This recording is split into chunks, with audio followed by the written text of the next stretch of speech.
not trying Send a to. message. I just want to tell Oh, we're live. Hello, Oh, guys. hi. Hi, everyone.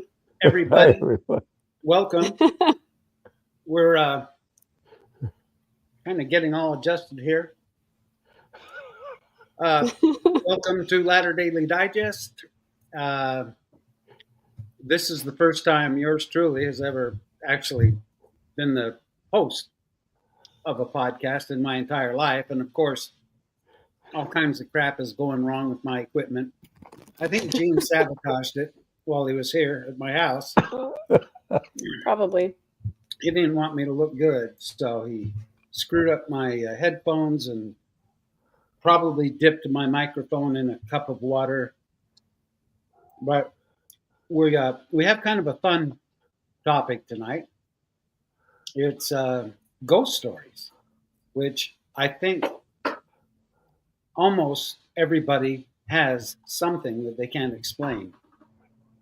I have a buttload of things that I can't explain, but we've explored those in some other videos. But we welcome everyone who's here, Salt and Pepper and Trevor and everyone else who's here. Let's see, we got Lisa Peter. Fightly and Peter Higgs and Ms. Woozy. Yay. Yeah. So it's ghost story night tonight, and I hope that none of you have issues trying to go to sleep tonight after you hear this episode. Tim, have you ever experienced something that you felt might be a ghost? Yeah. Well, yeah.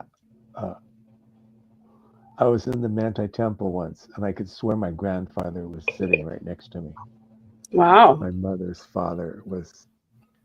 I could really feel his presence really close. Just. You think he was telling you to get out now?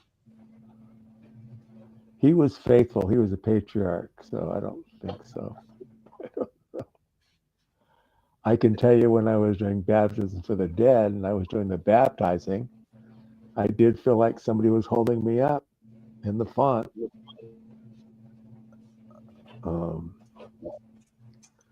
Well, yeah. Those are truth-affirming experiences. Truth-affirming experiences, yeah. No, but the last time I was in the temple, I was surrounded by my stake leadership and bishop and stuff. And I just wanted to jump out and run out of there. That was March or April of 2001. No, that's pretty exciting. I've talked about these experiences before. When I was on my mission, okay, I think this happened the same night. So it was January 1974. We were in Paderborn and we were going up the B1, which is the main road up to Bad Lippspring, I think. And we pulled off to do some tracking in some houses that were on the side of the road.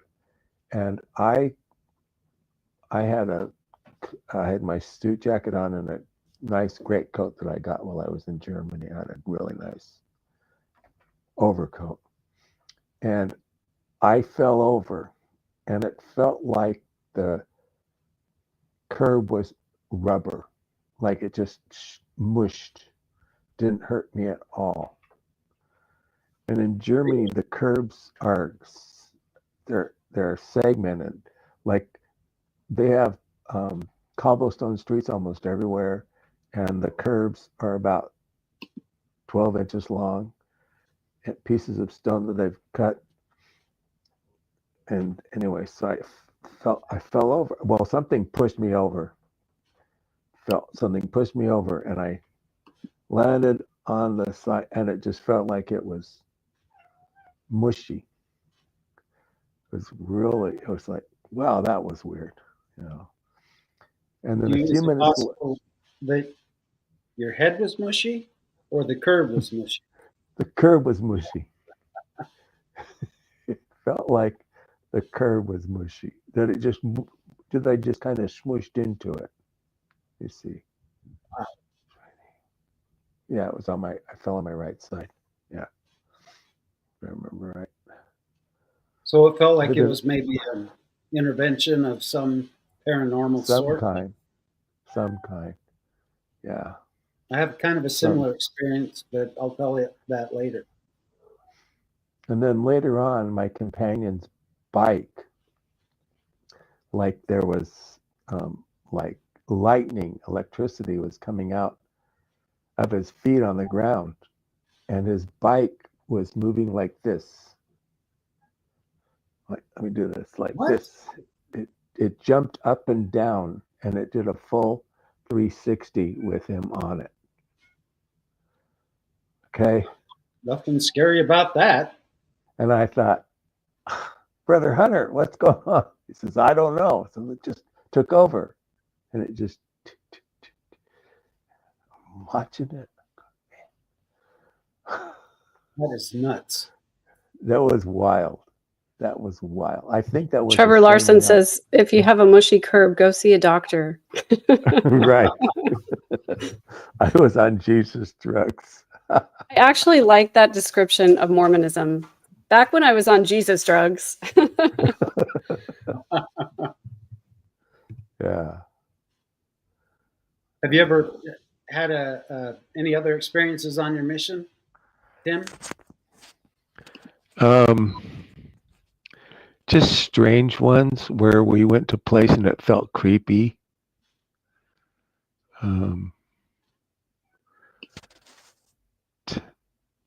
Detmold wasn't very far from the castle that they were doing all those.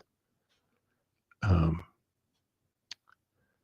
think it was Goebbels was doing the satanic oaths and all the stuff in the castle. Wasn't very far from where we were.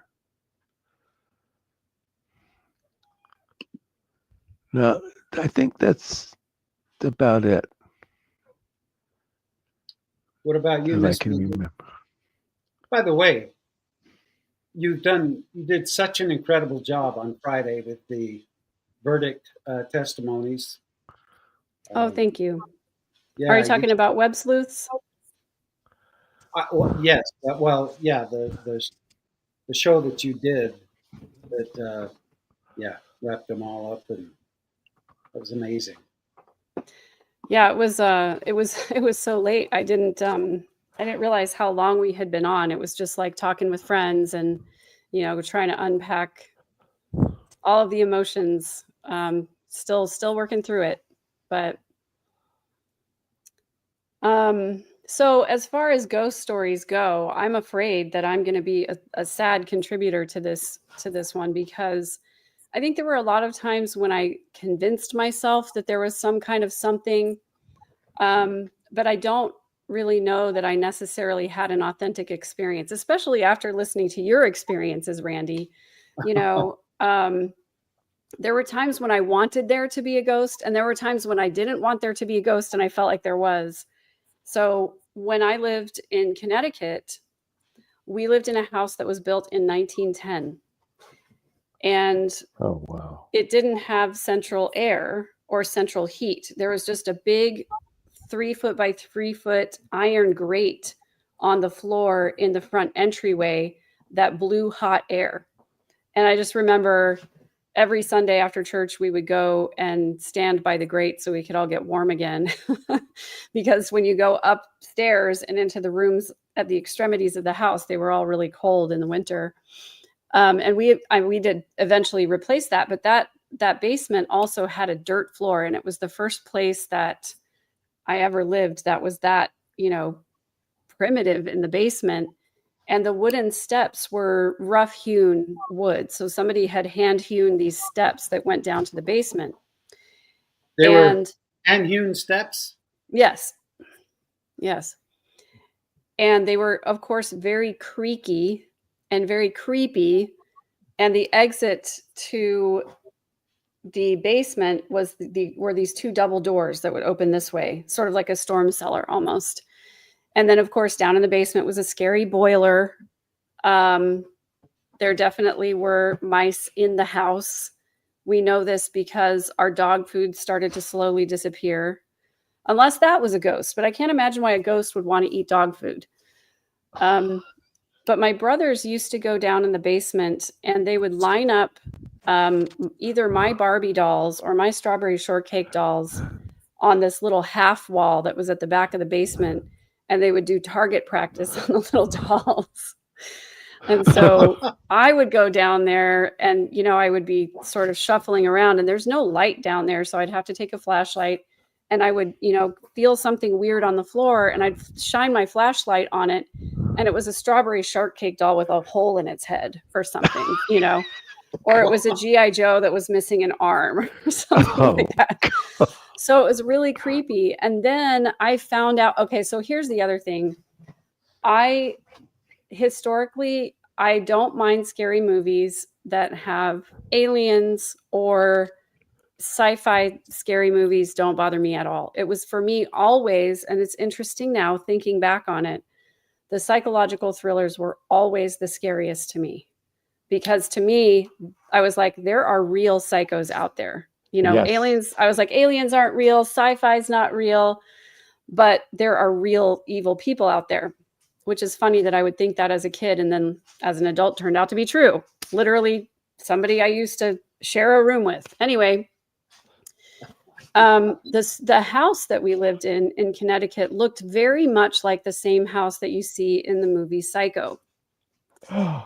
And I don't know if any of you remember a lot about that movie, but one of the scariest parts of it, to me at least, was, you know, this very tall, skinny, sort of scary looking man sitting at the piano playing the Moonlight Sonata. And then he goes down into the basement and there's a dirt floor on the basement. And what's in the basement? I don't want to give spoilers, but it has been 70 years or so. But he's got his dead mother sitting in the basement with her, you know, wig still on. And she's all desiccated and everything. And so that movie scared the bejeebers out of me. And what I hated the most is that sometimes I would wake up around midnight or 1 o'clock in the morning and my dad would be downstairs playing the Moonlight Sonata. And it just would always freak me out because it would take me right back to that scene in Psycho. And I swear after I watched that movie, I could not take a shower for a month. Now I did take a bath, but I could not take a shower. I just couldn't do it. And then sometimes I would want to like shower with the shower curtain open because I didn't ever want to close it because who knows what's going to happen to you. So I really freaked myself out over movies like that. And then I stopped watching movies like that for a really long time until I got to be a little older. Silence of the Lambs came out and I absolutely loved that movie. And I probably watched it 50 times. But so the long answer, now I guess I've been talking forever, is that I didn't ever really have ghost story experiences, but I always had like all of these creepy feelings around those kinds of movies. Because for me, it was never seeing or feeling ghosts. But for me, I have very vivid and accurate dreams. And so there have been many, many times when I've had a dream and then that thing has actually happened in real life, or I have had an experience that is like an extreme version of deja vu, where I know that I've been in that place before. And I think I shared this with you, Randy. It wasn't just that like, oh, I remember driving down the street in San Antonio. It was like, I remember driving down the street in San Antonio early in the morning when it was foggy outside and the pavement looked black, and then a bluebird flew right past my car. Very specific stuff. I remember you telling me that. And it was Yeah. way beyond deja vu. Huh? Yeah. It was like very detailed. I think most of us know what deja vu is, but have you ever experienced vu-jade? Which is that like you've never done this ever before? Never been there before. Right now I'm experiencing it. Many times. Me too. Gene left my home a few hours ago and is now on his way to Boise, Idaho. But we had a great time with Gene and Michelle. Uh, just a very enjoyable visit. And I told him to come back and do this again next week. But Gene, have you or Michelle ever had any spooky experiences that you think might have been supernatural?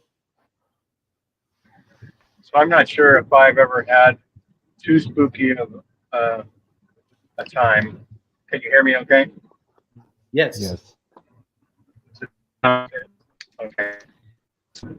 But I think that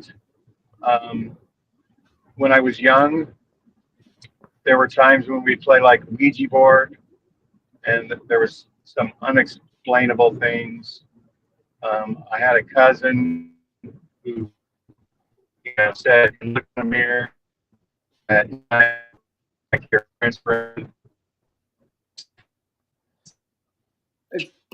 You're breaking up a Uh-oh. little, Gene. He's frozen. Yeah, he's cold like. Everybody else's stories. So if people can come in and tell their stories. Okay. I'm sorry, Gene. We're not hearing you very Did well. not catch that. Sorry. Something about let other people tell their stories, right, Gene? Put your Yeah. thumb up if you can hear that. If you say, Yeah, I want other people to hear their stories. Okay. Idaho doesn't have internet. Gene's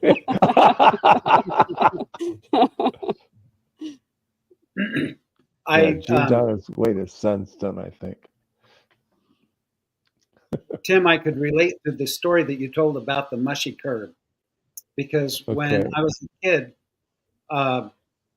my friends and I would ride our bikes as fast as we could towards our friend's house on their long driveway, and we'd have contests to see who could make the longest skid when we hit our brakes.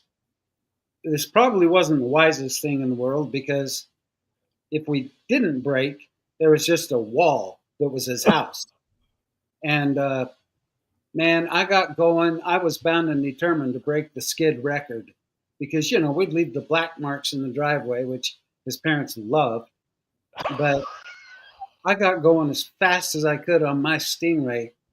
I was barreling towards the house, and I went to slam on the brakes, and my foot just slipped off the pedal. And I had absolutely nothing I could do, nowhere to go. I was full speed heading towards that wall, and I thought I was going to be dead. And I hit that wall, and everything went black. And when I woke up, my bike was in a sandbox that they had on the side of the driveway. It was a sand pit that we'd play in. And there's just no way that my bike could have been moved sideways instead of crumpled at the end of that driveway. And it was,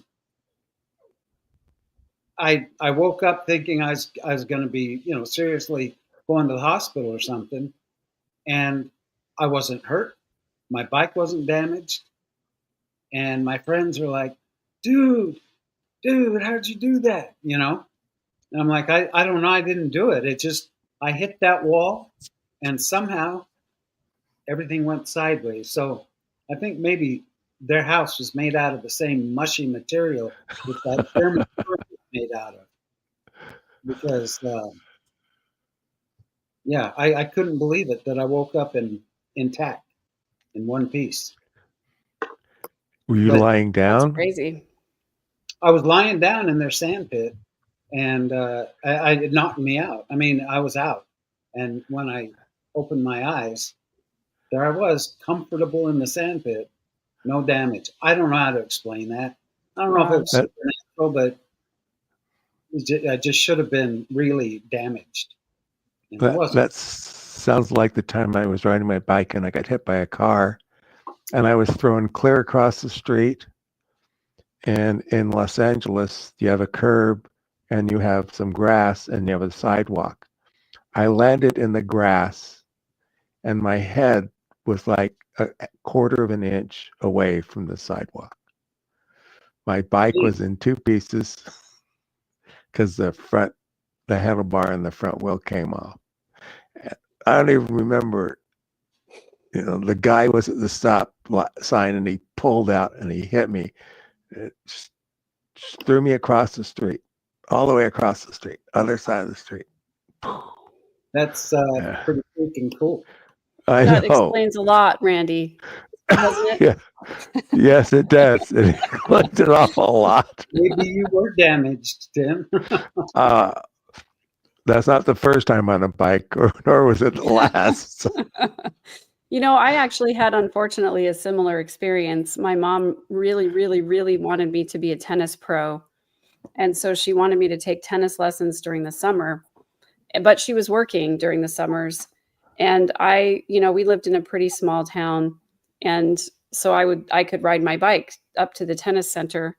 And I had my tennis racket on a little, there was like a shoulder strap and so I wore it, crossbody. So the tennis racket was on my back.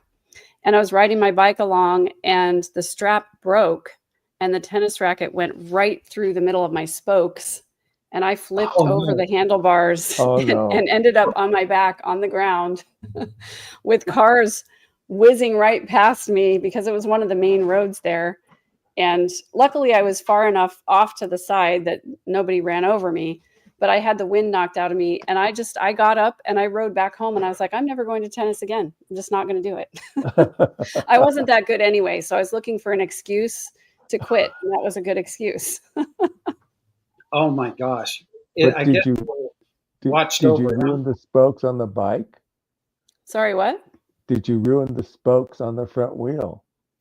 Yeah, I mean, a couple of them were pretty badly bent, but it was okay enough that I could limp home. It wasn't in good condition, but it was good enough. So we had this one elder who wanted to race next to people all the time, and he got the spokes of his front wheel caught in not my pedal, but somebody else's pedal, just tore the spokes apart. Oh man. He was a daredevil. He turned out to be my companion later on, and I said, why did you do that? Why did you do that dumb stuff, man? You're right, Trevor Larson. As soon as that happened, I went, is this how it ends? This is how it ends. I was like, it's all over for me. It's all over. And then my spirit left my body and I had a near-death experience. I'm just kidding. That didn't happen.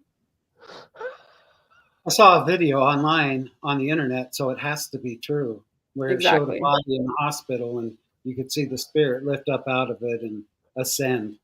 And they couldn't show it on the internet if it was not true.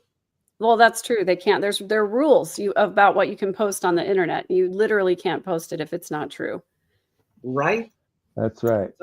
So there's nothing really paranormal about this, but when I was in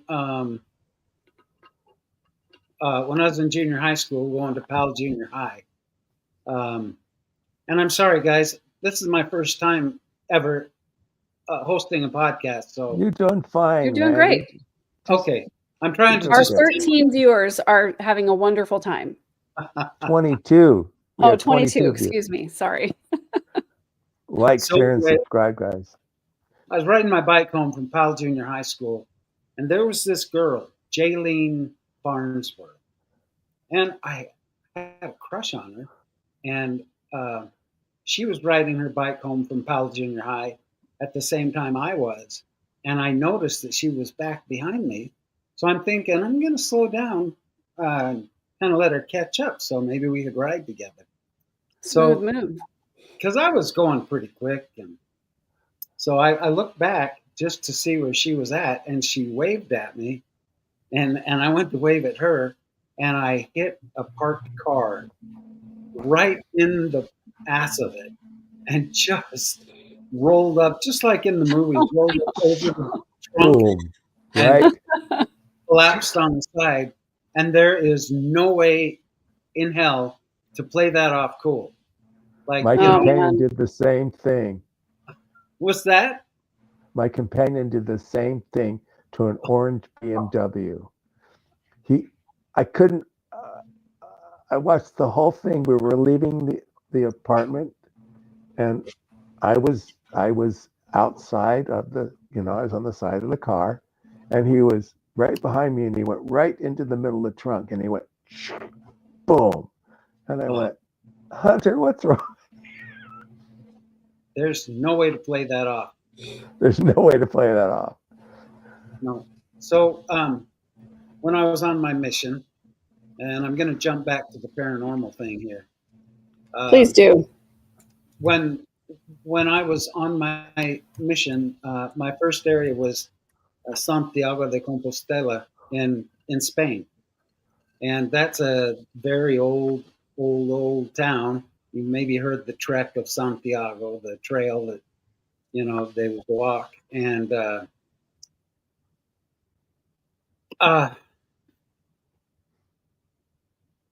I was in my second month on my mission. We were walking down this beautiful street, beautiful park. I could hear kids playing, and it was just a beautiful day. And all of a sudden, I felt so sick, I could hardly walk. And I doubled over, and I had to lay on a park bench. And I don't know, I didn't know what was happening, but I knew that something was seriously wrong. And so my companion went asking people where the nearest hospital was. And anyway, I ended up in the hospital, and they wanted to take my appendix out. And they had an x-ray that showed that my appendix were on the wrong side. And he showed it to me, and he says, well, first of all, as we walked up to the doors of this hospital, it was like a back door. And here's all these bones along the sidewalk, and rats eating at these bones. And we're like, and I mean, I was thinking I was dying, and my companion's like, I don't know what's going on here. And just as a blessing, our other two companions were walking by, and we called them over. And so they're looking at these bones, and suddenly someone opens the door, and there's this smoke-filled hallway, and they kind of helped drag me into this hallway, and we're looking at, we're wondering, this doesn't seem like a hospital. But we went to the first room and looked around, and here's all these guys sitting around, and girls. There was about 4 or 5 of them sitting around smoking, and they looked up at me, and they're like, oh, putting their cigarettes out, can we help you? And my companion's like, I think he's dying. I mean, there's something seriously wrong with him. And they're like, okay. So they clear off this table and have me lay down. And I'm wondering who the hell these people are looking at me. But finally, they led me down to the more of a regular hospital area. And this is where I go into a room, and there's 24 beds, hospital beds, in this room that I'm in. No curtains or anything between them, but everyone's laying in bed, men, women, and that's exactly how it is in German hospitals. Oh, so I'm they laying cram there. Everybody into one room. They're crammed, and you've got enough room to move between the beds, right? Yeah, exactly. Yeah. And I'm laying there in agony, and the doctor sends me for x-rays and then brings me back into this room. And then the doctor shows up with about 8 medical students, and he says, hey, I'm demonstrating to these students some of the things we do. Would you mind if they observe? And I'm like, lo que sea, whatever. I'm just in extreme pain. And so he says, okay, and he pulls the sheet down, and asked me to lift my legs up. And I'm naked underneath there, thank you. And he says, we need to check your prostate. And here's all these students watching as a doctor, and not only just the students, all the other people in the hospital that turn looking at me, and I'm supposed to spread my legs and sing a song or something because Moon River. the doctor goes in with the longest fingers I've seen and plays What, did he around. use lube? Did he use lube or did he have rubber gloves? I don't know. Oh, goodness. I hope he had rubber gloves, but Oh, God. anyway, and songs, we're getting to the ghost part of this. But anyway, I was humiliated. Then he comes back with the x-rays and he says, your appendix are on the wrong side. We need to do surgery right away.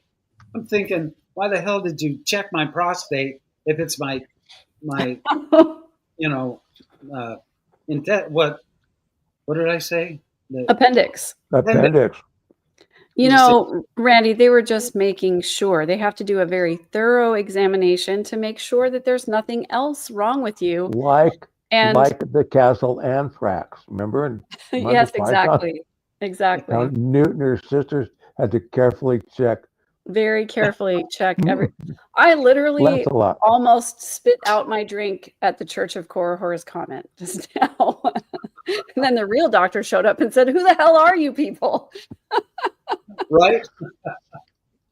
So anyway, I'm humiliated, and now they're going to do surgery on me to remove the appendix that's on the wrong side of my body. And he shows me the x-rays and everything, and I had my name, and I said, I don't know what to do. And my companion, who fortunately was Mexican and spoke perfect Spanish, he went in and he called the mission president on the phone in the office. And then before I know it, they're walking out with the telephone with a long cord. And I guess it was long enough to reach all 24 beds because we didn't have cell phones, back then. And I'm trying to keep track of the comments too, but so anyway, I got on the phone and my mission president, who I swear was psychic, he said, "Elder Watts," his name was President Nixon. "Elder Watts, what seems to be the problem?" And I'm like, well, first of all, I'm so sick, I can't stand it. I think I might die, but they want to do surgery on me. I just saw the x-rays. My appendix are on the wrong side. He says, don't you worry. Don't you worry.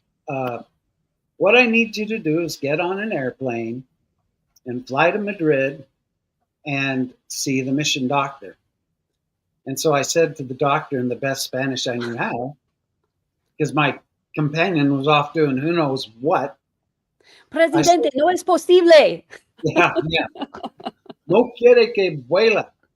Anyway, I told him I can't, I told him that I had to fly to Madrid. And he's like, no. Then he spoke in broken English. You fly, you die. You die. Of course. Right. Yeah, that's right. Yeah. And I'm like, okay, so then my companion comes walking back in and I said, mission president wants me to fly on a plane and the doctor says I'm going to die if I do. And I took a chance, man. I took the x-rays with me and everything to show that my appendix were on the wrong side and got on a plane, and the doctor and the mission president were waiting at the airport on the tarmac, and they got me and took me to the doctor's examination office. He had all the x-ray equipment and stuff. Okay, long story, not quite as long, is it ends up that my appendix were not on the wrong side. He said, if they had operated on you, you would be dead. And wow. yeah, he said that is a twisty ending. He said it was, well, it's not the ending yet because we get ghosty. Oh. He said that you have a very severe case of gastritis, enteritis, gastritis, or something like that. And he says you just need some recovery time. So they Wow.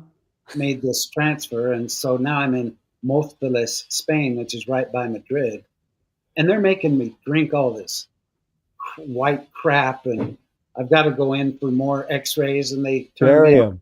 down. Bury Bury- him, right? Now, that's horrible, and let me tell you, Oh, I know. it has no I know. flavor. It's just like ground up chalk, and I was But it's better than a barium enema. Oh, I've had that too.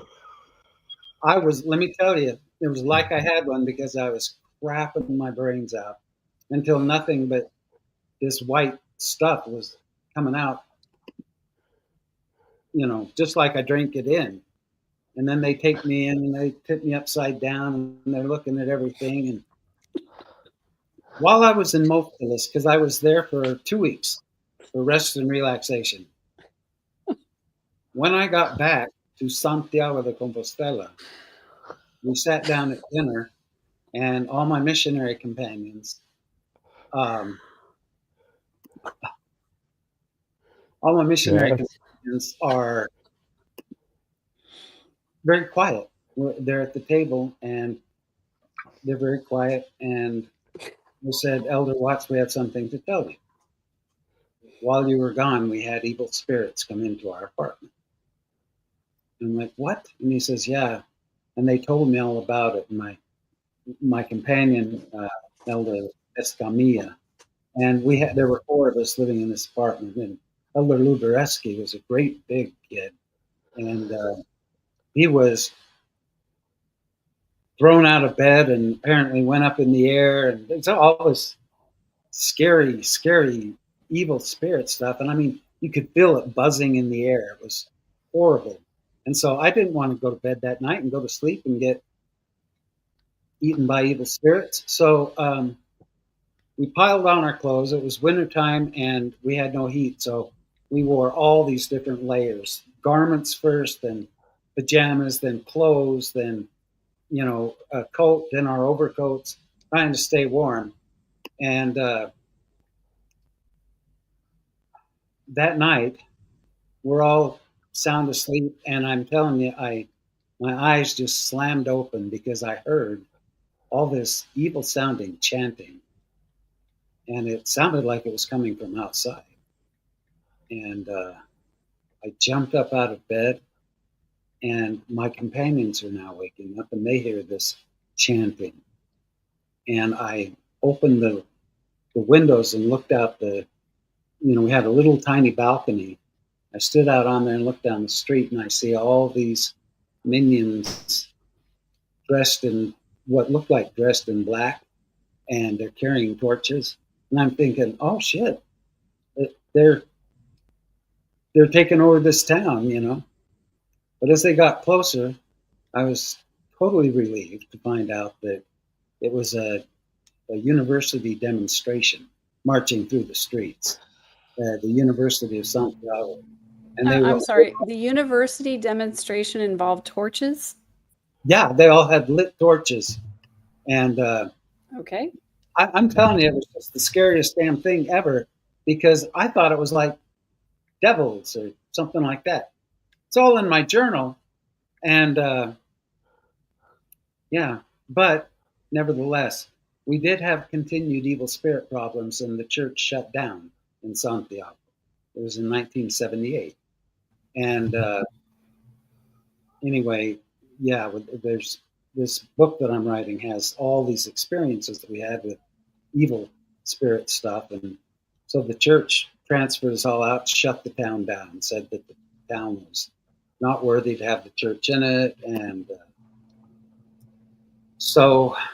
Wow. So those evil spirits really hated the Mormons is what you're telling me. Well, yeah, it was. I think they did. Maybe it was good spirits just trying to drive the Mormons out. But whatever it was. But the last. You labeled them as evil because they were against the church, so it was religious persecution. So they had to have been evil. Yeah. Well, the last area that I served in, um, I got to reopen Santiago de Compostela. They sent a general authority, I don't remember who it is. We reopened it and lived happily ever after. But all the evil spirit stuff, one right after the other. We had a possession go on, or we had to do an exorcism. Yeah, Wow. that was one of my spookiest things ever, was living in an apartment that had been, kind of occupied with evil. But that's it. Yeah. I mean, Well, I have to apologize, Randy, because I love your stories. I think they're amazing. And you were here trying to tell a very heartfelt and spooky story. And between Trevor Larson, Salt and Pepper, and Church of Korihor in the chat, I literally I was crying. I was literally crying. So I'm just going to say, I saw you laughing, and I'm like, okay, what's going on? So I'm just going to say, when I die, Salt and Pepper, Trevor Larson, Church of Korihor, you're all speaking at my funeral. That's all. I just want people laughing the whole time. Also, I will tell you this, it's a little bit woo-woo. I have a very strange allergy, and I'm about to reveal something very personal that actually I feel a little bit vulnerable about revealing this, because once I reveal this, then everybody in the world is going to know how to kill me. Uh-oh. Well, Megan, I just shared my prostate exam, so this is not going to be quite as personal as that, I guess. Bring torches and rubber gloves. I am allergic to jalapenos. Oh. It's very weird. It's a very weird allergy to have. It's kind of a rare thing. And actually, I shouldn't say it's not really jalapenos in particular. They just have a large amount of capsaicin in them. And when they're raw, the capsaicin is particularly active to my allergy. And I found this out. God, I can't believe I'm going to tell you guys this. I used to work at Pizza Hut when I was in high school, when I lived in Connecticut. And then when I moved down to Texas, famously, I worked at a tanning salon with Lori Vallow-Daybell. And because, of course, that's where we work. Anyway, once I got kicked out of the apartment by Lori for dating someone she didn't like, I worked at Pizza Hut in San Antonio. And that was the first time that I ever encountered a jalapeno. And so I was working at Pizza Hut, wearing my little red visor, making pizzas in the back. And people in San Antonio like jalapenos on their pizza. And so we had these big 10-pound tin cans of jalapenos. And I was refilling all of the toppings on the make station, is what they called it, which I always thought was weird because, anyway, where you made the pizzas. And so we had a big can opener that had a big crank on it, and I would crank that open, and then you had to drain the jalapenos by pushing down on the lid and turning it upside down in the sink, and all the liquid would drain out. And then you would put the, less liquidy jalapenos into the bucket at the make station. So I did that. And then I was there, putting cheese and pepperoni on pizzas and whatever. And I noticed that my right arm started to develop these big, huge welts on it. And I didn't know what was going on. I was like, that's really weird. Was the water too hot or something? And then I couldn't breathe very well. And then I just started coughing uncontrollably. And so I went out of the back entrance of the restaurant, and I was out in the back of the parking lot, and I started wheezing, and I was realizing that if I didn't do something, I was not going to be able to breathe. I could feel my throat closing. I could feel the space getting smaller, and I couldn't breathe. And I started seeing like the tunnel vision coming in, like I was going to pass out. So yes, absolutely. Wow. SJ, jalapenos put me into anaphylactic shock. It's the dumbest allergy in the world. And it's also the dumbest allergy to have in a place like San Antonio because they put jalapenos in freaking everything. So every restaurant that I go to, I always have to ask, you know, are there jalapenos in this? I'm allergic. It's anaphylactic. Like I So, actually have had a couple of close calls where I've almost died because I so didn't that's ask or I why, didn't know. so that's why you don't like her green chili enchiladas, right? The jalapeno. Trust me, her green chili enchiladas probably had 0 spice in them whatsoever. If I'm going by the recipe that was in the Mormon cookbook that my mom Right. always gave me, like the Relief Society cookbook, no spice whatsoever. It was literally just green chilies, which are a 0 on the heat scale. They're like a -2 on the heat scale. So anyway, salt and pepper, that's a great question. Do I have an EpiPen? No, I don't. And I almost never did. I had a couple of really, really close calls. But the thing is, EpiPens were always super expensive. I never had a lot of money. But I finally encountered a doctor where, you know, I'm filling out the paperwork. I'm going to this doctor for the first time. And she says to me, I'm sorry, you're allergic to jalapenos? Like, you just don't like spicy food? Or I was like, no, it's anaphylaxis. Like, my throat literally closes. I've almost died twice. And she said, well, have you ever taken capsaicin pills? And I was like, no, that's weird. What is that? Isn't that what She you're said, allergic to? it is. But if you take the pills every day, it builds up your tolerance to the capsaicin. Uh-huh. So I took capsaicin pills every day for about 2 years. And now I can comfortably eat jalapenos that have been cooked. If they're all the way cooked, then they're fine. If they're raw, then they're not good. So every once in a while I have a little bit of a reaction, but nothing ever, you know, near as life-threatening as I used to have. But I have always said that if I ever went to a protest rally and the crowd got pepper sprayed, I would probably Uh-oh. die. Uh-oh. So I have this Yeah. agreement with my sister. My sister and I are very, very close.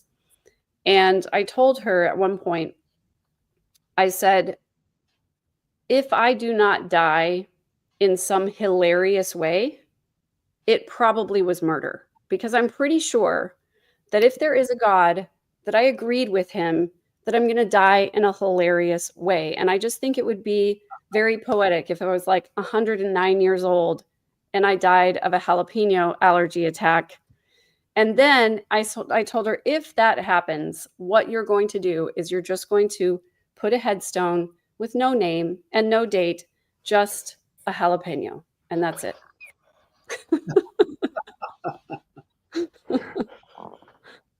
You know, let me tell you what else is hilarious is Gene's telling me, hey, copy and paste a link to the show in StreamYard. I'm talking, I'm listening, I'm trying to put comments up and everything. Oh yeah, Well, let me Randy, take task on. Gene, you do it in StreamYard.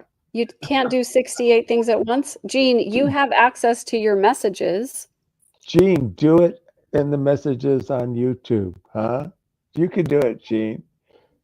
I'm going to see if I can copy it real quick. Megan, I got to tell you, I'm a little disappointed in that story because you're like, oh, I can't believe I'm going to tell this story. I thought you'd maybe crap your pants, you know, while you were serving a pizza, or well, you had to go in for some kind of special anal probe, but you're just not allergic to jalapenos. So I feel kind of like, you know, when have you ever had one of those dreams where you're naked and no one else is? That's kind of what I feel like. I bore my soul about my prostate exam. And well, that jalapeno story was not embarrassing. I'm just going to say, I admitted that I worked at Pizza Hut. And I also told everyone in the chat, like all 13 people in the chat, how to kill me. So if anybody wants to kill me, it's just fair. It's fair game. It's open. All you have to do is put a little jalapeno juice in my margarita and we're done, you know? Songs, I was waiting for the naked part. Yes. I don't think I have any naked stories, unfortunately. I feel like I haven't lived my life well enough. Well, I think that's an upcoming show is um, our most embarrassing moments. Oh, well, you know, No. it's kind of funny. Yeah, I've had a couple of embarrassing moments. But now when I look back on them, I'm like, I mean, that was really just life, and life happens to everybody. And I don't know. I feel differently about my embarrassing stories now that I'm older than I did back when I was like a teenager. Right? What was really, really embarrassing back then is like, Tuesday afternoon. Yeah, yeah, I crap my pants. Oops, I crapped my pants. I used to love those commercials on Saturday Night Live. Oh yeah.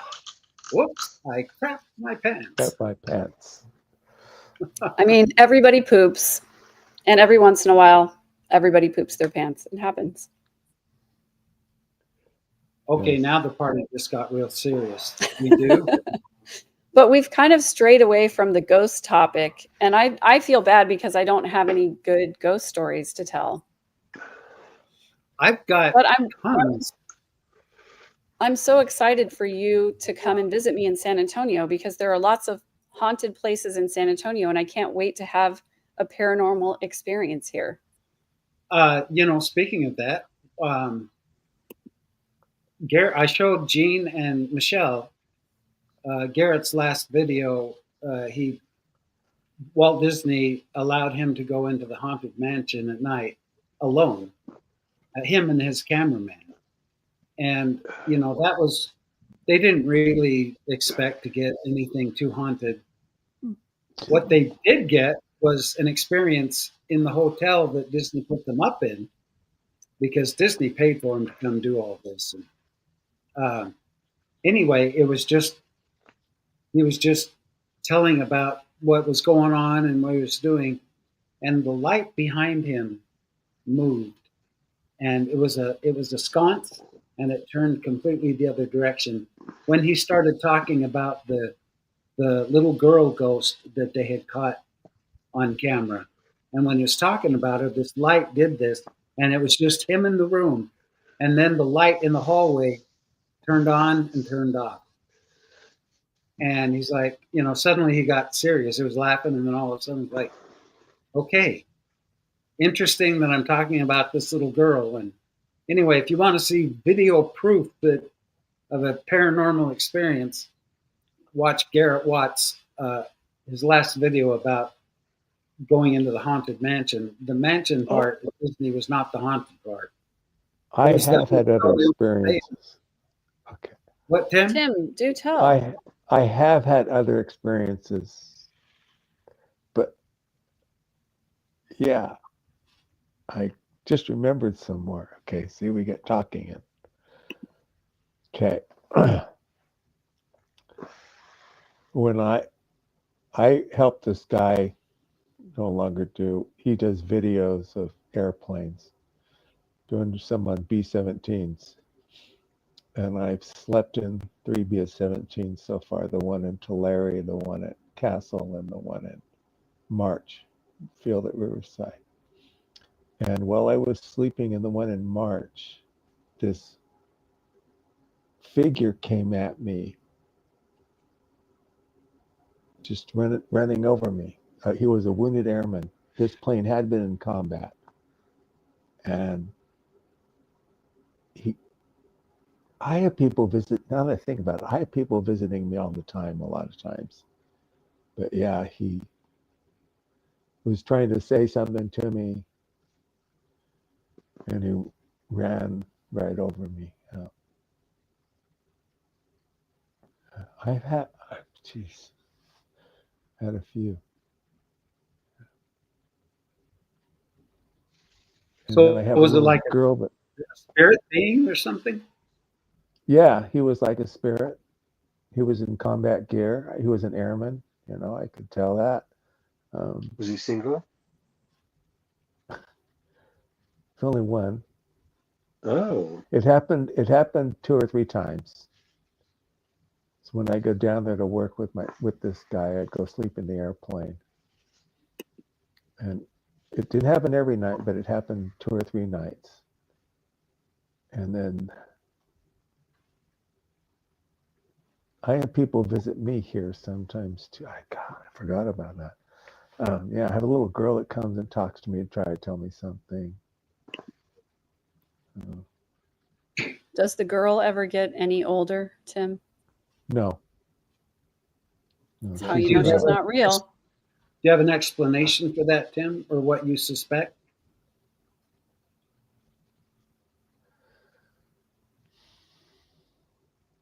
Tim? Well, which one? The guy in the airplane? Yeah. I think he died. I think he may have died in that airplane, and that his spirit's still hanging around there. You know, there's some pretty spooky places.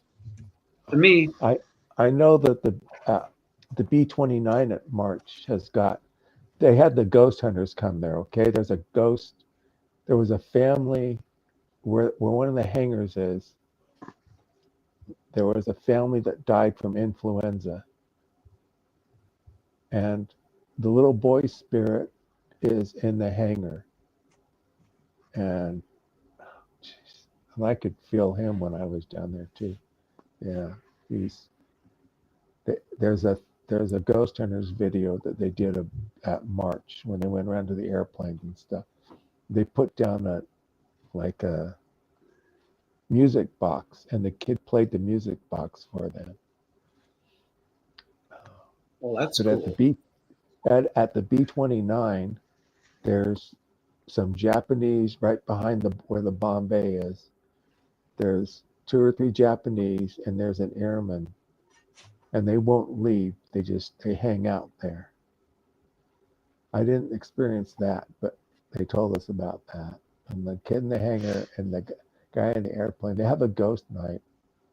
I didn't go down for it again, but anyway, yeah. But Yeah. too Tim, fun for. did you say Wow. that you had played with a Ouija board at one time? Yeah, at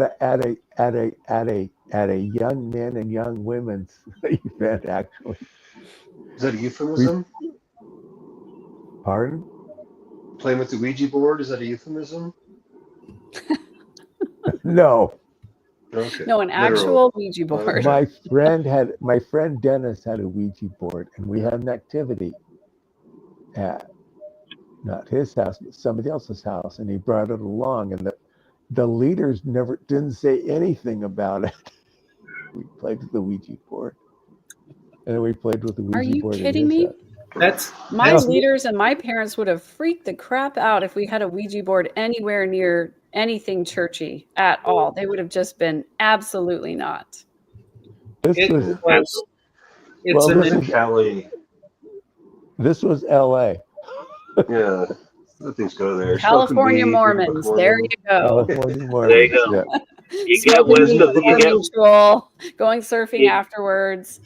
you get west of the Mormon suspender, man. It's all heresy out there. They're just It's all Hollywood. heresy. Use the Book of Mormon for rolling papers. Hippies. No. I don't know if you guys saw this. Shoot. I just her name just went right out of my head, and I'm so embarrassed now. Lori Vallow. No, Margaret trying to Thatcher. forget her name. She's trying to forget her. Helen God Hunt. damn. Go watch Megan's. Barbara Walters. Go watch Megan's. What was it? Character. Oh, my sentencing statement. Yeah, go listen to Megan's beautiful character witness. Oh my character witness for. Character I wrote witness. a character witness statement. Did you know, Joe, for my It did cousin? not- Because families of the defendant are not allowed to do a victim impact statement. They're only allowed to provide character witness or mitigating information that would lessen the sentence. So I provided a character witness. Oh well, great. and I have to watch this. I have to see what you have to say. It's not a good one. It's not a good character Oh. witness. It's not positive. It's not a positive It's review. a great character witness for Lori. Jules, Is it a- welcome in, and we want to hear your story. You want to jump in? Yeah. So I was in Spain once, and there was this doctor who thought that my appendix was on the wrong side. Turns out he had the X-ray loaded in backwards in the goddamn light box. Fucking. Yeah, you're hilarious. I said, Jules, Did he have penis-sized fingers? look, I don't know what size that is. Very small. Very small. Very small. Okay, so seriously though, I did do an exorcism on my mission. I tell the story in the Korahor argument. But yeah, I had this convert.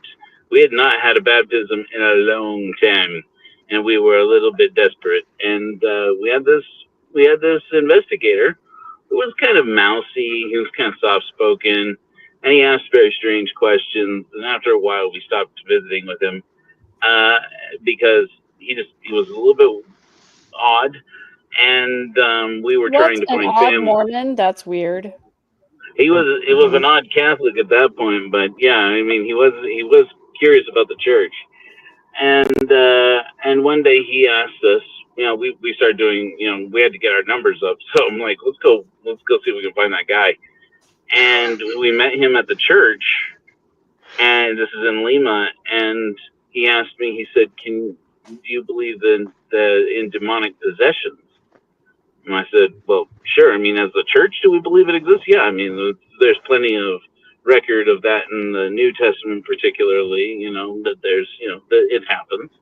And he says, is there anybody in the world now that can do exorcisms?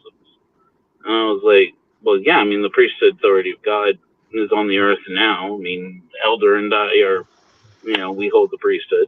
We could do it technically. And he's like, I want you to do it for me because I know I've got a demon in me. And my companion looked at me, as my Peruvian companion looked at me like, what did you just volunteer us to do? And I'm like, let's do it. So I'm like, okay. And so I had my companion do the anointing, and I did the sealing because he was panicked. And so I was like, here, you do the easy part. So he did the anointing with the oil and I did the blessing. And, I kind of started it just like like a normal priesthood blessing.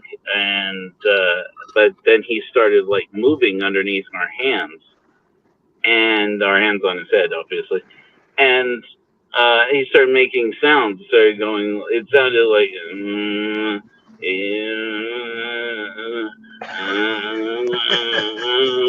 like that. I mean, seriously, he started doing it just like that. I wish I was just making a joke. No, I kind of don't actually. But anyways, and eventually he started like kind of babbling in a language we didn't understand. And so yeah, Spanish? I what's that? No, I spoke Spanish. Thank you very much. I still speak Spanish. Thank you very much. But I yelled at him in Spanish, and I mean yelled in this Sunday school classroom, yelling, "Come out of him! I command you in the name of Jesus Christ to come out of him!"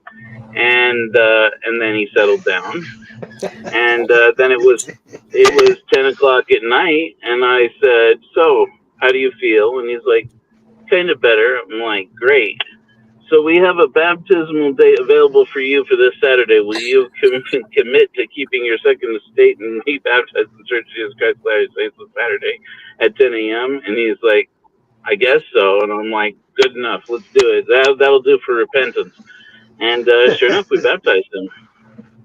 So Good enough. that's my story. That's my exorcism. I mean, that's amazing. counts. I can't believe that you did an exorcism. First of all, that's the coolest thing ever. I've always wanted to do one. I think that's awesome. Also, Alp the Spiro. I have no idea what the topic is right now. We've gone everywhere from ghost stories to proctology exams to bicycle accidents to now exorcisms and It's loose. I have jalapenos. I've told this before, okay? I don't know if I told it on this show or after the show, but my companion and I were tracking. We were on the top floor of an apartment building. And there was a son, a mother, and daughter-in-law. And the father was downstairs in the basement getting something. Okay. So we're starting to talk to these people. My companion was Elder Carol. This was in Oberhausen. And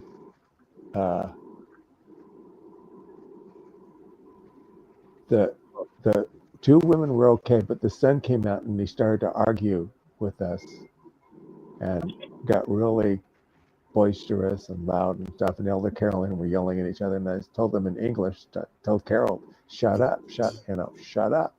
He wouldn't listen to me. So I raised my arm to the square and I said in English, remember these people don't understand English. I said, in the name of Jesus Christ, I command you to depart. And the guy left. He went back into the living room.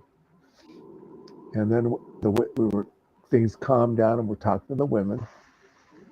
And then I could feel the spirit change because Daddy was coming up the elevator.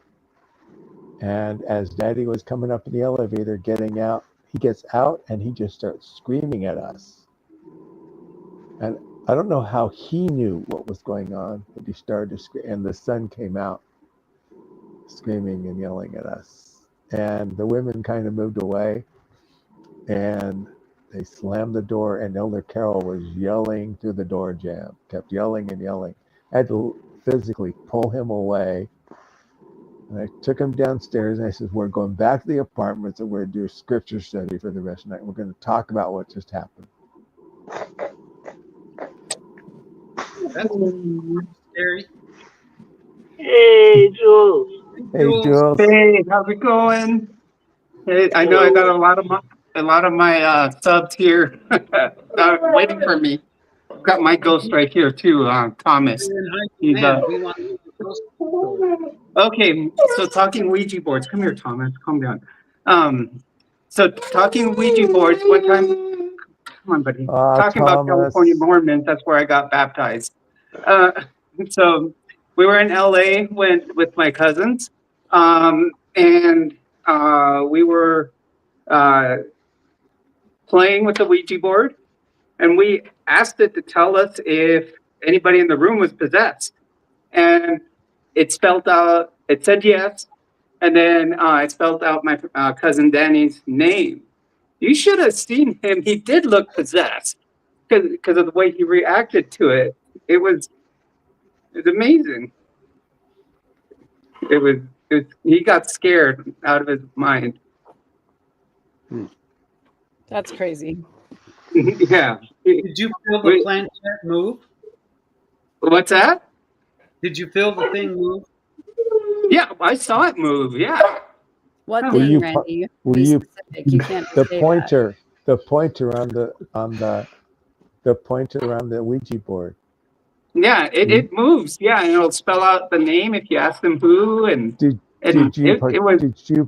you participate in moving the pointer, or was somebody else doing it? No, it was my sister and my cousin that was about her age. Okay. Yeah. Wow. Did you do some divining rod work after? Kind of the same thing. I don't know. We To didn't. find some water. I wonder for if we could have used divining those at the beach. People get possessed with this crap, you guys. I'm serious. Ouija boards are for real. It's Oh like yeah, they're Yeah, real. they are. opening They're a work. door to whatever No, man. we know how they work. I can't remember the same thing as divining rods. It's a non-conscious. You're moving your hand without consciously. It's doing it. psycho something. Yeah, it's like Remember Psychopathic. Kreskin? Psychopathic. Anybody remember Psychosomatic type. Yeah. the great Kreskin? This guy Kreskin? I He remember did all Craig this stuff on Kreskin. the Tonight Show, where he Yeah. had put their hands on a card table, and just by suggestion, they turn it around and around and around. Yeah. Yeah, you're doing it without knowing you're doing it. So it Yeah. works. Trevor, Yeah. we haven't heard from you. Have you What? any ghosty experiences? I think either I'm dead inside Ask or it. everyone else is delusional. Just ask. Because I've never had a ghost experience of any kind. There's also the Hotel del Coronado ghost in Coronado, California, there in San Diego. So they've actually renumbered the hotel rooms several times. Due to,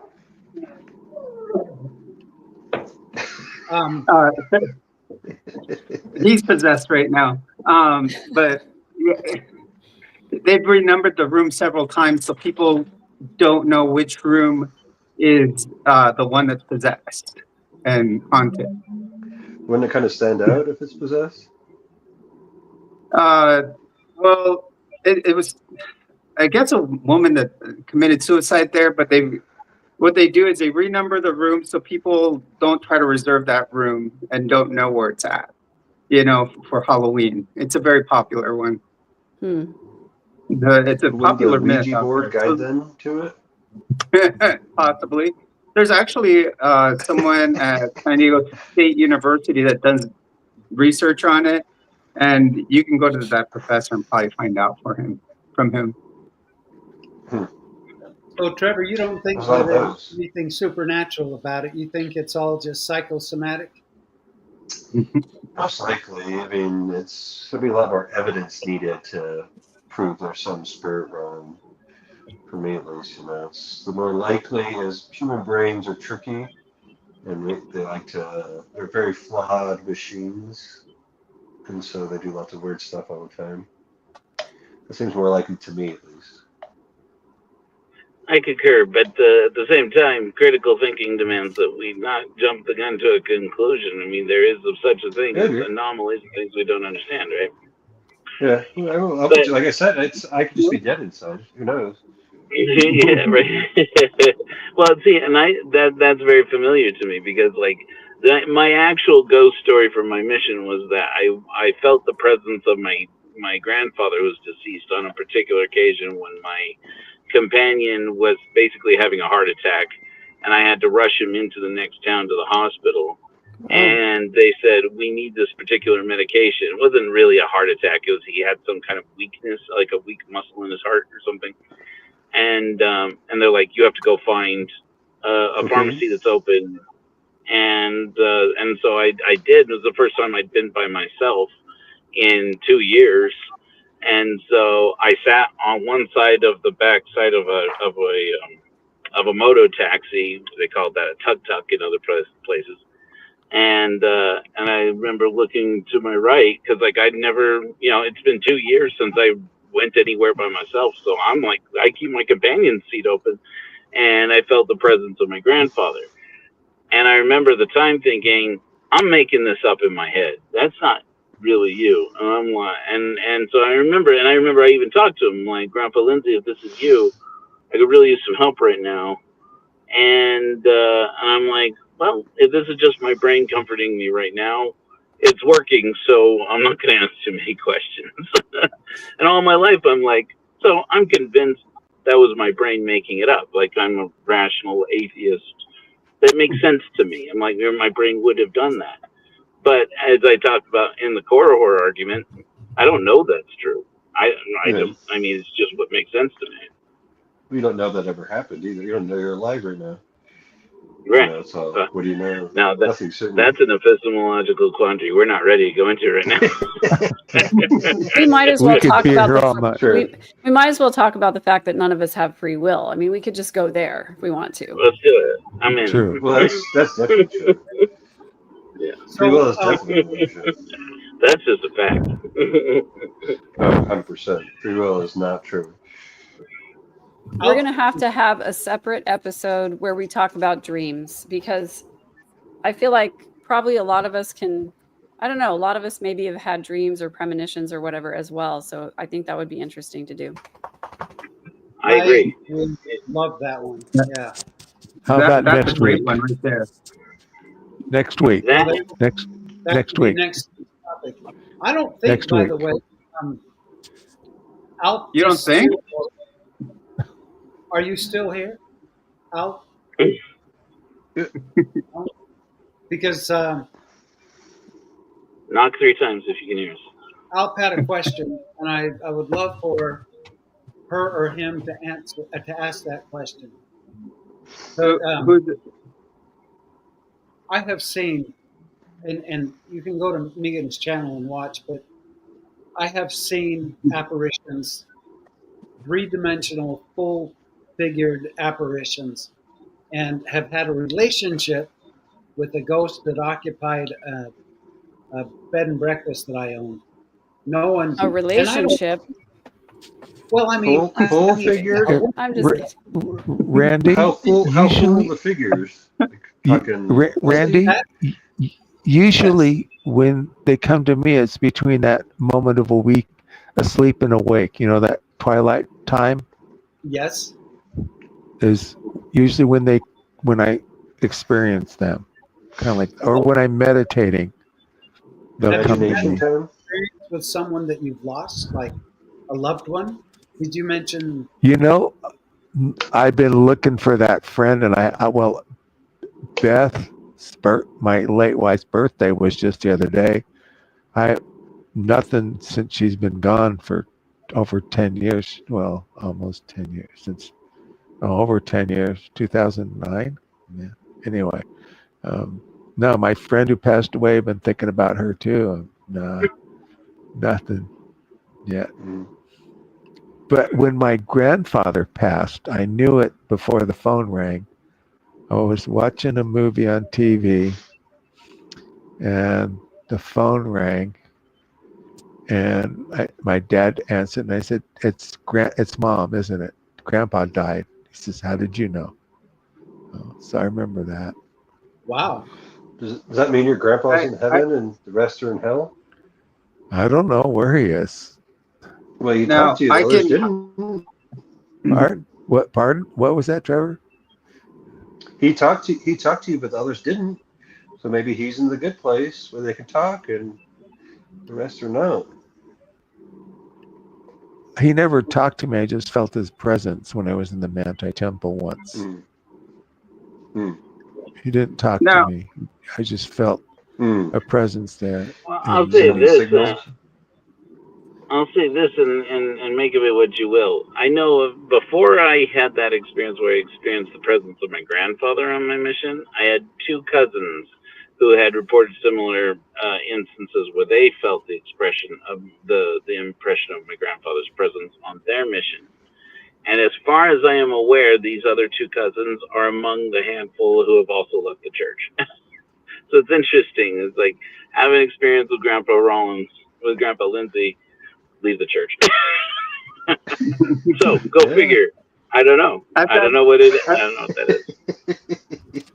Well, I've got another experience which is kind of interesting. I call this the 3 days that never were, because I don't know how many, I think I may have told you, Joe, that I had brain surgery several years back.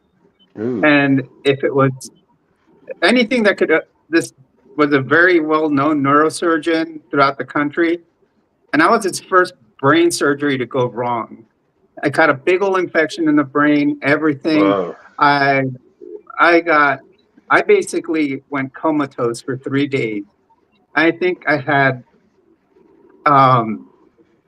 it was strange that when I was laying there, I had like an out of body experience where I was actually sitting on the side of the bed looking at my own body. Mm. I mean, that's one of the strangest feelings there.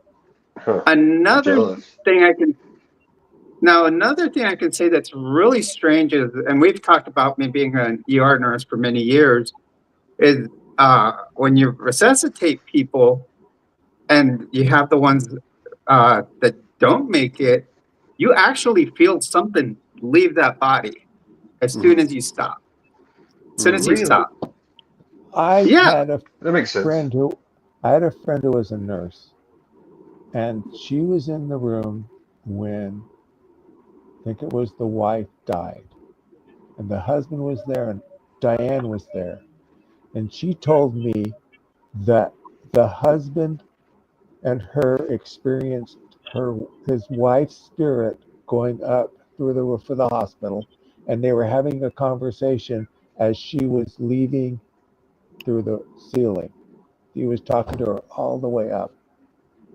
If they Having say a Elvis has conversation. left the building. Yeah. I mean, she told me that. She said it happened a few times, but that was Yeah, one experience. there's something that you feel. It's just Yes. it's awkward. It makes It's sense.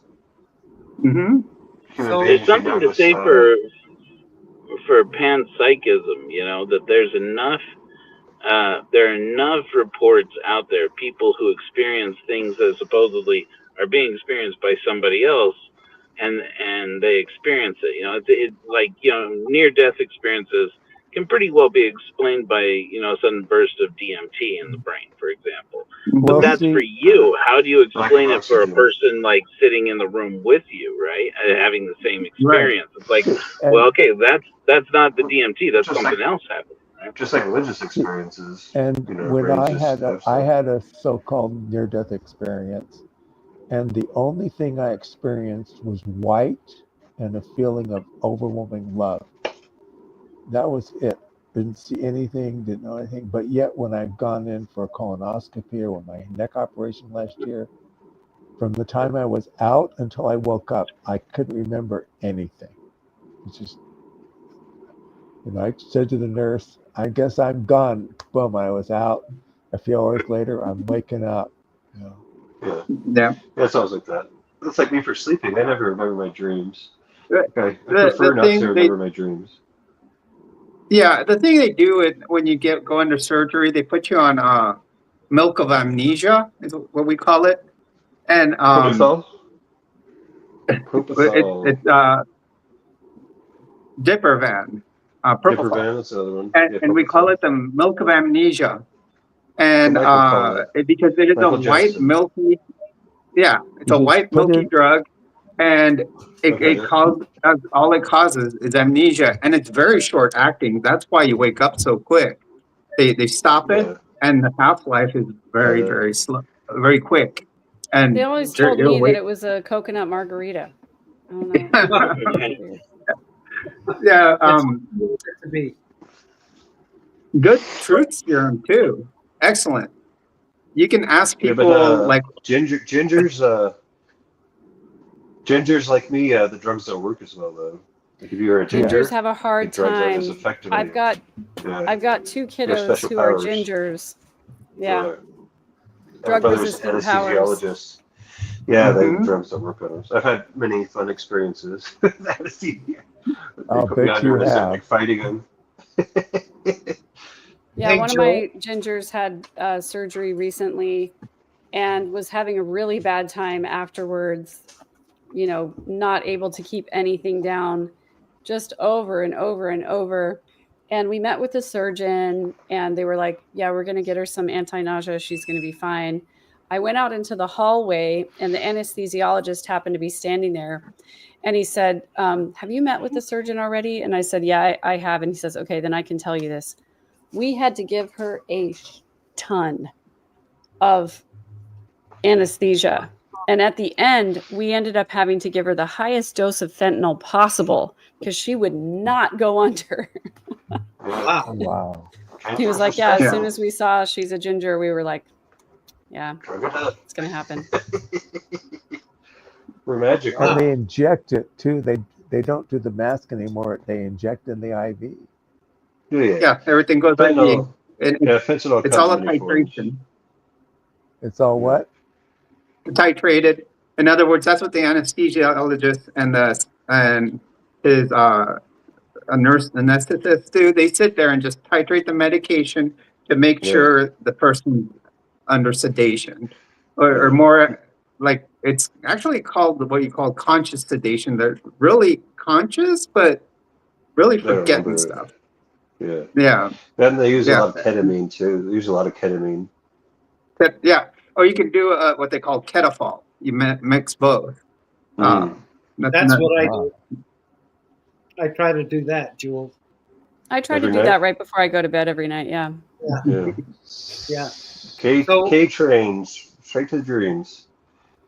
I actually, before I was an ex-Mormon and started enjoying alcohol, whenever I would take NyQuil, I would literally have to sit on the edge of the bed and drink the NyQuil and put it down and then lie down because I would just immediately pass out.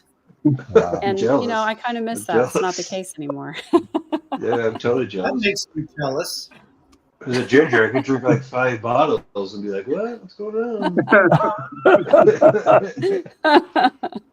I probably should not admit this, but we used to, I had someone I dated who would take an Ambien and then force ourselves to stay awake I've done that. so that we started acting completely stupid. And Bad news, man. it's That's what Ambient's for. right. Yeah, there's nothing better than an Ambien date. I'll tell you. Oh boy. Oh, man. We have gone off the rails with this episode. We're not talking about ghosts at all anymore. Well, maybe we are, though. I guess when you see ghosts, when you have too much Ambien. We're just It's all related. swaying. It's like walking the path, and we keep walking off the path, and then coming back on. I'll tell you It's all something related. eerie, and this is actually kind of sad, but also very, very eerie, that there are a strange number of deaths in the graduating class just prior to my year. And I 1969? always thought that, sorry? 1969. 1969? No, I'm kidding. God, 1943. What the hell? I am 123 years old. Oh, wow. That's No, I because just, someone has given her jalapenos lately. it's I just believe very it. I've seen weird. Lori. You look like 30 years younger than Lori. so- Let her speak. Let her speak. Sorry. Somebody Sorry, go ahead. told me one time, and it might have been on this channel. Somebody told me one time that she looked like a melted candle, and I was like, that is an apt Oh, description. for sure. But no, I often thought, and maybe I want to consult Randy on this because I think Randy is somewhat of I don't want to say expert, but you have an affinity for the supernatural. So I want to ask you your opinion on this. The graduating class just prior to mine, in a very small high school, less than 300 graduates per class. And they just seem to die very, very young, to the point where I think that by the time we were 30, 7 of them had died. Wow. And I just always wondered if there was some kind of curse or something like that, because these people did not die in normal ways. And I don't want to be the downer for the show and talk about these horrible deaths, but I mean, it's just bizarre, very bizarre my job. deaths. Sorry? So that's my job, to be the downer. To be the downer. No, Well, I that's, I don't know. Like, it seems like Interesting. I started to think, like, if there was such thing as a curse, like this graduating class was cursed, because not only did a bunch of them die, but a bunch of them ended up with like really broken lives, like divorced, estranged from their kids, living in a van. Like, I mean, just, I don't know what the deal is. And it makes me wonder if there's something, I don't know. It makes me wonder if there's something weird in my town, or if I'm just obsessed with death. I don't know. I don't Was the think van so. I down think by that's the river? a bizarre situation. Was the van down by the river? Of course it was. That's the only place vans are allowed to be, is down by the river. Eating government cheese, yeah. Government cheese, exactly. Megan, I don't know. I that's my short answer. I don't know. I don't know if it's, I know that curses are real. Having lived in Florida and having dealt with so many of the Haitians and Yeah. the voodoo stuff, that's real. I Yeah. mean, they amongst They themselves. do real voodoo. What's that? They do the real voodoo. And It just makes they me do. wonder Yeah, if there they was do. somebody in that class who was, who was Haitian or something like that, because I'm not kidding you, just like very, very strange things. And very young. Yeah, I had a partner in my investigations at Disney who was from Hades, and he had to arrest one of the housekeepers for theft. And he got back into my car, and he's like, "Dude, I am worried sick." I said, "What's going on?" You know, he's like, "Well, I just arrested so and so," and he was Haitian, so he's like, "Let me tell you, they'll put a curse on my ass." And he says, "If something happens to me in the next few days, you know they did." He was 100% serious. He was raised with this stuff, and he said, "There's nothing fake about that." So I don't know. Maybe, you know, that's, I guess, the best answer. Joel, Well, you when I was on my mission, do you know what dusting is? yeah, dusting your feet. I know what crop Dusting. dusting is. You You talk about CO2, you about huffing CO2 gas?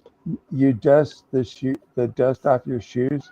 Oh, okay, something different. We had just tracked it out, this Seventh-day Adventist guy, and we're going back to our bikes, and I was dusting the dust off my shoes. Jasmine, stop that. And he came out, and his face was white, and he said, "Are you dusting me?" You know, no, I'm just getting the dust off my shoes.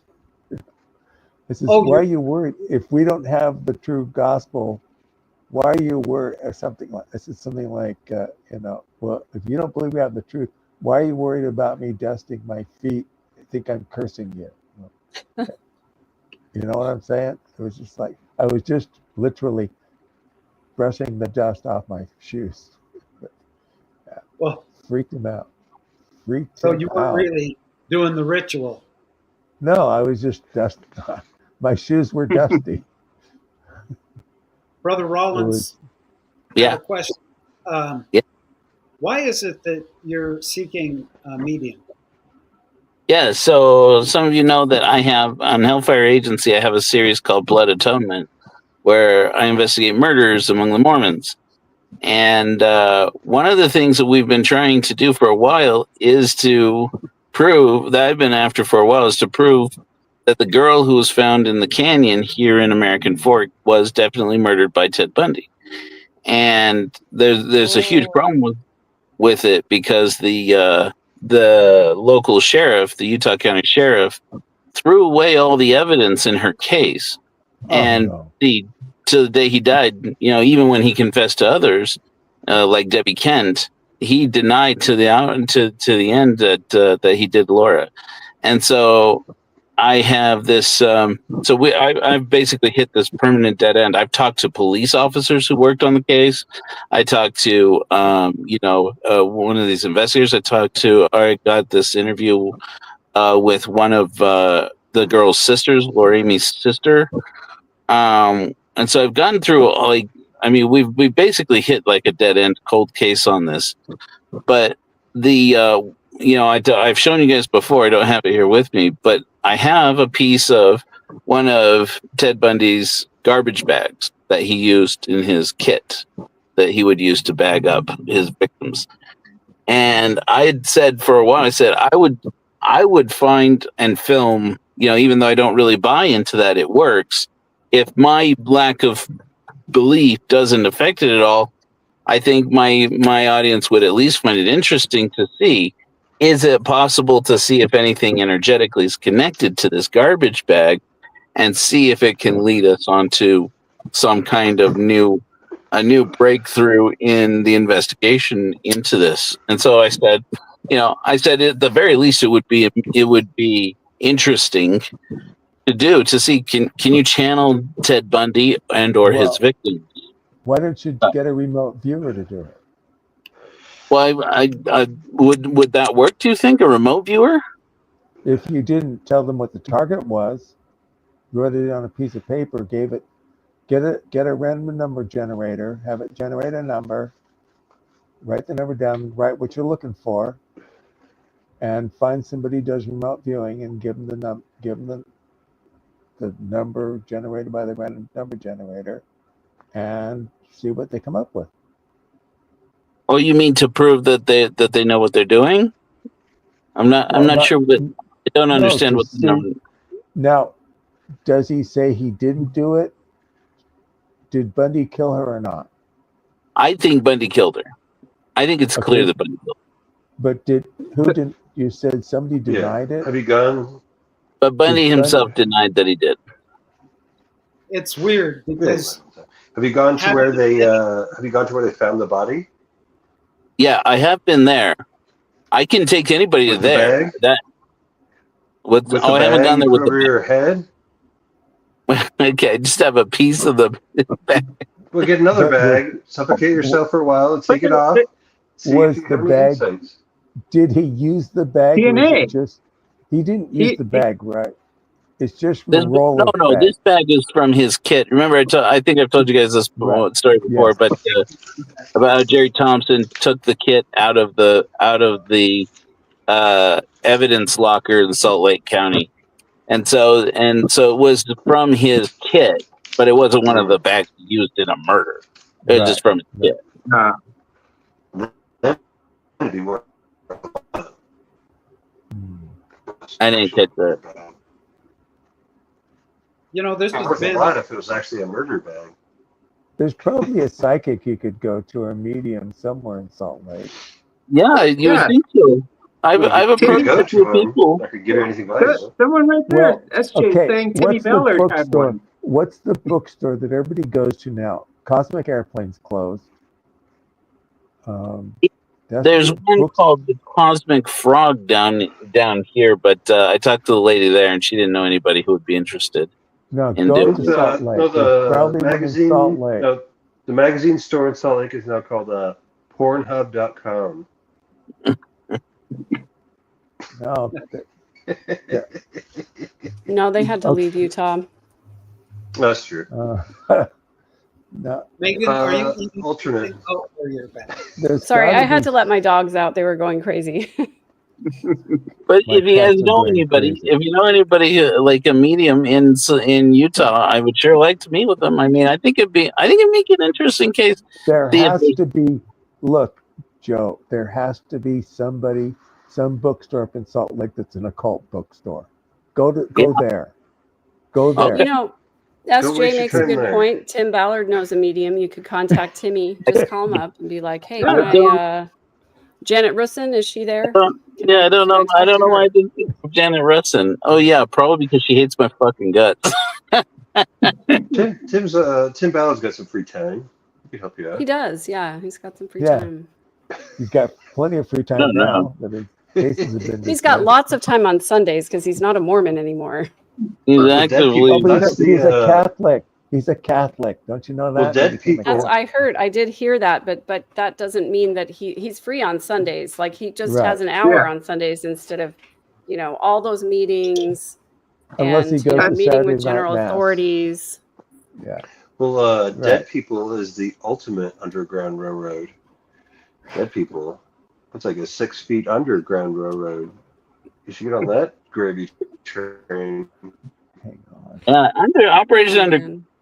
There's no Operation Underground Railroad anymore. Actually, they're Our Rescue based out of Minneapolis now.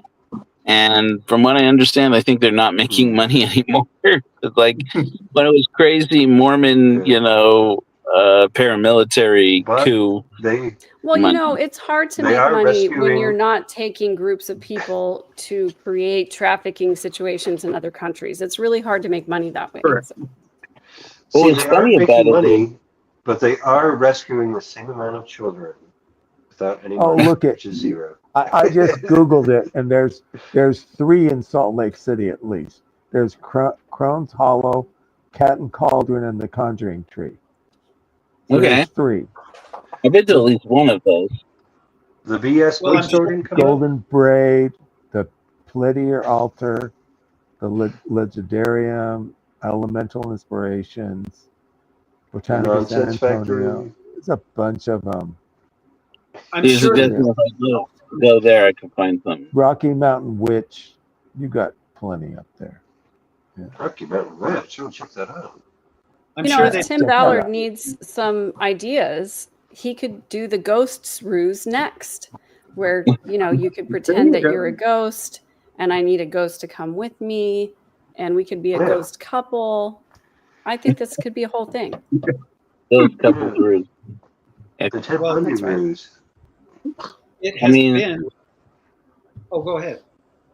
I was just gonna say maybe I can get good old John Pontius's boy from Visions of Glory. What's his name? Tom. What's his bucket? Spencer. Yeah. Tom Harrison. Yeah, Tom go Harrison. find Tom Harrison. Oh yeah, he'll definitely lead you in the right direction. I read his book, and you know now I'm realizing that I am a translated being, and if you're a dark spirit, don't get in my way, because I've been Are you given. aging backwards? What's that? Are you aging backwards? Yeah, That's pretty young. How I'm old are you, aging back. Randy? I am a reincarnated sex goddess. So I mean, that's what. Oh, All right. wow. Yeah, I don't know. I think you all knew that. Oh, Well, wow. obviously, just So looking you at you. zombies beware. Who doesn't You know, know this that? has been an incredible show, and you know, it's about time that we wrap up. But any of you that are in the chat, please join us in the after party, or after show. So, We That used was to a have party. after parties. Let's know. be real, it's an after party. Join us for the aftercare. you know, now that I talked about people visiting me, they're going to start visiting me again. I'll bet. And I will. You didn't give your return. address, Tim. How are they going to find you? They know They'll where find I am. They'll find you. Yeah, you know. Just when drop people your ask- social security number in the chat. We'll find you. Okay. Tim's is what? Number one is Tim's social security. Just one. Number One, just one with a bunch of zeros behind it. Or No, is it it zero should be zero zero zero with zero a- zero with a- 001? There we go. All right. Don't send any Ballard. We're just Well, we're we just Class had- of 1923. Like, share, and subscribe. Seriously, Thank if you, any of you Gene. want to come into the after show, that's when we kind of let our hair down and, you know, Yeah, we keep it classy for this show. yeah, That's right. We can do it. it can be. But I'll post the link in the comments again. I'm just going to see if I can do that because, crap, I don't know what the hell I'm Gene, doing. Gene, do it again. Gene, do it again. Get on it, Gene. Do it again. I'm just afraid. I feel like if I push something, I'm just going to cut everybody off and it ends. I'm not sure what to push to. Well, if you end the You have to push YouTube- end stream up in the top right. Yeah. Well, the YouTube yeah, part. yeah. To end this, okay. There's the link again. There's the link. It's in the chat. It's in the chat. So yeah, follow that, guys, and come on and chat with us. All right. Gene and I are gonna. If Gene joins us, we're gonna take our shirts off. We thought it might be fun to do it topless, so that should attract a crowd. I'm down for that. I'd watch that. Now, in the chat, Virtual mud Gene, wrestling. end the stream. Gene, end the stream. Anyway, as always, thank you for having us in your living room for the night, and Get out of here Thank now. all Go of you. away. we love I'm everyone expecting who visitors. comments and in the actual broadcast. So we will see you next week when we talk about crazy dreams that we've had. Yeah, crazy and what dreams. they might mean. Is that okay, Tim? Our wildest dreams. That's what it'll Our be wildest called. dreams. Yes, Yeah. that's perfect. Perfect. Okay, guys. Have a great night. Let's get weird. Get Sueños Gene, locos. end the- Is it over? Are we clear? No, we're not